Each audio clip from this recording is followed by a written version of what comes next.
தற்போது சென்னையிலும் திரையரங்கம் முன்பு ரசிகர்கள் கொண்டாட்டத்தில் ஈடுபட்டு கொண்டிருக்கின்றனர். அதனை நேரலையில் பார்த்துக் கொண்டிருக்கிறோம்.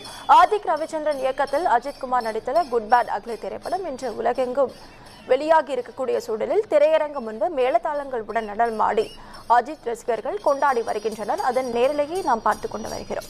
இது குறித்த முழு விவரங்களை வழங்க செய்தியாளர் சக்திவேல் நம்முடைய இணைப்பில் காத்திருக்கிறார். சக்திவேல், வணக்கம். விவரங்கள். நிச்சயமாக வணக்கம் நவீனா. தமிழ் சினிமாவில் முன்னணி நடிகராக வலம் வருபவர் அஜித். இவர் தற்போது ஆதித் ரவிச்சந்திரன் இயக்கத்தில் குட் பேட் அக்லி என்ற படத்தில் நடித்து முடித்துள்ளார். மைத்ரி மூவிஸ் நிறுவனம் தயாரித்துள்ள இந்த படத்திற்கு இசையமைப்பாளர் ஜி.வி. பிரகாஷ் இசையமைத்துள்ளார். திரிஷா கதாநாயகியாக நடித்துள்ளார். மேலும் சுனில், பிரசன்னா, அர்ஜுன் தாஸ், யோகி பாபு, பிரியா வாரியார், சிம்ரன் ஆகியோர் முக்கிய கதாபாத்திரத்தில் நடித்துள்ளனர். இப்படம் நிச்சயம் பாக்ஸ் ஆபீஸ் பட்டையை கிளப்பும் என்ற எதிர்பார்ப்பில் ரசிகர்கள் உள்ளனர்.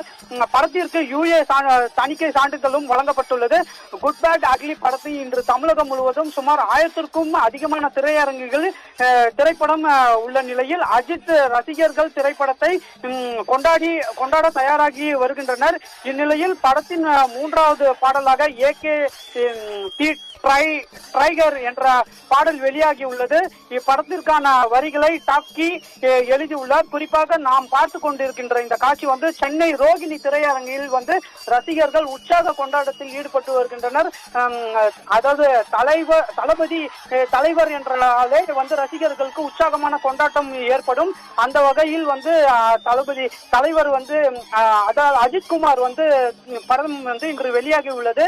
இதனால் அந்த ரோகிணி திரையரங்கின் வளாகத்தில் சுமார் 1000க்கும் மேற்பட்ட ரசிகர்கள் குவிந்து ஆட்டம் பாட்டத்துடன் மகிழ்ந்து வருகின்றனர். நவீனா, விவரங்களுக்கு நன்றி சக்திவேல்.